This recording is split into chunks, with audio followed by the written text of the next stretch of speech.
उत्तर प्रदेश के कानपुर महानगर के नौबस्ता थाने के अंतर्गत एक कॉलोनी है खाड़ेपुर।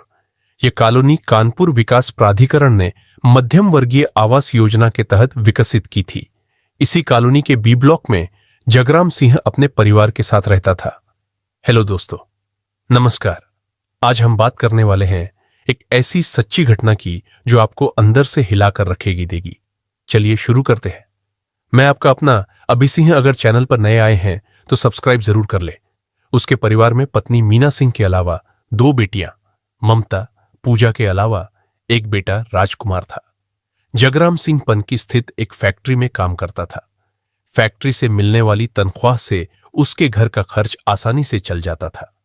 बड़ी बेटी ममता की इंटरमीडिएट की पढ़ाई पूरी हो जाने के बाद जगराम सिंह ने उसकी शादी कानपुर के कठारा निवासी मनोज से कर दी। मनोज 3 बहनों का इकलौता भाई था। पिता अपनी पुश्तैनी जमीन पर सब्जियां उगाते थे। मनोज उन सब्जियों को टेम्पो से नौबस्ता मंडी में थोक में बेचाता था। इससे अच्छा खासा मुनाफा हो जाता था। मनोज गांव से टेम्पो पर सब्जी लादकर नौबस्ता मंडी लाता था। नौबस्ता से खाड़ेपुर कॉलोनी ज्यादा दूर नहीं थी, इसलिए वह हर तीसरे चौथे दिन ससुराल पहुंच जाता था। नई नई शादी हुई हो तो दामाद के लिए ससुराल से बेहतरीन कोई दूसरा घर नहीं होता। इसका एक कारण भारतीय परंपरा भी है। दामाद घर आए तो सभी लोग उसके आगमन से विदाई तक पलक पावड़े बिछाए रहते हैं। खूब स्वागत सत्कार होता है। विदाई के समय उपहार भी दिया जाता है। यह उपहार सामान की शक्ल में भी होता है और नकदी के रूप में भी। मनोज की ससुराल में दिल लगाने, हंसी मजाक और चुहल करने के लिए एक जवान और हसीन साली भी थी, पूजा। हालांकि 1 साला राजकुमार भी था, मगर मनोज उसे ज्यादा मुंह नहीं लगाता था। उसकी कोशिश पूजा के आसपास बने रहने और उसके साथ चुहलबाजी, छेड़छाड़ करते रहने की होती थी। पूजा भी उससे खुलकर हंसी मजाक करती थी। दोनों में खूब पटती थी। पूजा के घर वाले पूजा और मनोज की चुहलबाजी को जीजा साली की स्वाभाविक छेड़छाड़ मानते थे और उन दोनों की नोकझोंक पर खुद भी हंसते रहते थे। ससुराल वाले मनोज को दामाद कम बेटा अधिक मानते थे। दरअसल मनोज ने अपने कुशल व्यवहार से अपनी सास व ससुर का दिल जीत लिया था। वह उनके घरेलू काम में भी मदद कर देता था। इसी के चलते वह मनोज पर जरूरत से ज्यादा भरोसा करने लगे थे। मनोज जब ससुराल में ज्यादा आने जाने लगा तो उसका धंधा भी प्रभावित होने लगा। पिता ने डांटा तो उसके दिमाग से ससुराल का नशा उतरने लगा। जिंदगी की ठोस हकीकत सामने आनी शुरू हुई तो मनोज का ससुराल में जल्दी जल्दी आना जाना बंद हो गया। हां, फुर्सत मिलने पर वह ससुराल में हो आता था।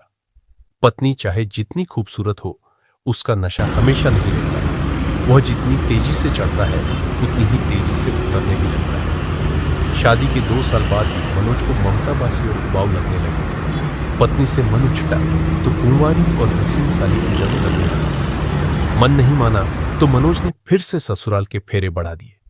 पर इस बार मनोज का ससुराल आना बेमकसद नहीं था। उसका मकसद थी पूजा। लेकिन ममता को पति के असली इरादे की भनक नहीं थी। वह तो यही समझती थी कि मनोज उसके परिवार का कितना ख्याल रखता है, जो वह उसके माता पिता की मदद करने के लिए उसके मायके चला जाता है। पत्नी के इसी विश्वास की आड़ में मनोज अपना मकसद पूरा करने में लगा था। ससुराल पहुंचने पर मनोज की आंखें साली को ही खोजती रहती थी। वह पूजा से मौखिक छेड़छाड़ तो पहले से करता था, अब उसने मौका मिलने पर शारीरिक छेड़छाड़ भी शुरू कर दी थी। पूजा को यह सब अजीब तो लगता था, मगर वह जीजा का विरोध नहीं करती थी। वह सोचती थी कि कहीं जीजा बुरा न मान जाए। एक दिन मनोज मर्यादा की हद लांघ गया। उस दिन पूजा के माता पिता कहीं गए थे और भाई राजकुमार अपने दोस्तों के साथ घूमने के लिए निकल गया। घर में केवल पूजा और मनोज ही थे। अच्छा मौका पाकर मनोज ने पूजा को आलिंगबद्ध कर लिया। पूजा उसके चंगुल से छूटने को कसमसाई तो वह उसके गालों पर होंठ रगड़ने लगा। इसके बाद उसने पूजा की गर्दन को गर्म सांसों से सहला दिया। यह पहला मौका था जब किसी पुरुष ने पूजा को मर्दाना स्पर्श की अनुभूति कराई थी। मनोज के स्पर्श से वह रोमांच से भर गई। इसके बावजूद किसी तरह उसने मनोज को अपने से दूर कर दिया। पूजा ने नाराजगी से मनोज को देखते हुए कहा, जीजा, पिछले कुछ दिनों से मैंने नोट किया है कि तुम कुछ ज्यादा ही शरारत करने लगे हो। तुमने सुना ही होगा कि साली आधी घर वाली होती है। मनोज ने भी बेहयाई से हंसते हुए कहा, तो मैं तुम पर अपना अधिकार क्यों ना जताऊं? नहीं जीजा, यह सब मुझे पसंद नहीं है। वह बोली, सच कहता हूं पूजा, तुम ममता से ज्यादा खूबसूरत और नशीली हो। कहते हुए मनोज ने उसका हाथ पकड़कर अपने सीने पर रख दिया। मेरी बात का यकीन ना हो तो इस दिल से पूछ लो जो तुम्हें प्यार करने लगा है। काश मेरी शादी ममता के बजाय तुमसे हुई होती। जीजा, तुम हद से आगे बढ़ रहे हो, कहकर पूजा ने हाथ छुड़ाया और वहां से चली गई। मनोज ने उसे रोकने या पकड़ने का प्रयास नहीं किया। वह अपनी जगह पर खड़ा मुस्कुराता रहा। पूजा पत्थर हो, ऐसा नहीं था। जीजा की रसीली बातों और छेड़छाड़ से उसके मन में भी गुदगुदी होने लगी थी। बहरहाल उस दिन के बाद से मनोज पूजा से जुबानी छेड़छाड़ कम और जिस्मानी छेड़छाड़ ज्यादा करने लगा। अब वह उसका विरोध भी नहीं करती थी। पूजा का अपने जीजा से लगाव बढ़ गया।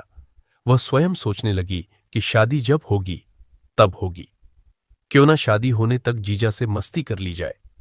परिणाम वही हुआ जो ऐसे मामलों में होता है। शादी के पहले ही पूजा ने खुद को जीजा के हवाले कर दिया। इसके बाद तो वह जीजा की दीवानी हो गई। मनोज भी आए दिन ससुराल में पड़ा रहने लगा। रात को अपने बिस्तर से उठकर वह चुपके से पूजा के कमरे में चला जाता और सुबह 4 बजे अपने बिस्तर पर आ जाता था। एक रात अचानक पूजा के पिता जगराम सिंह की नींद खुल गई। उन्हें बेटी के कमरे से खुसर फुसर की आवाजें आईं। जिज्ञासावश उन्होंने बेटी के कमरे में खिड़की से झांका तो छोटी बेटी पूजा को दामाद के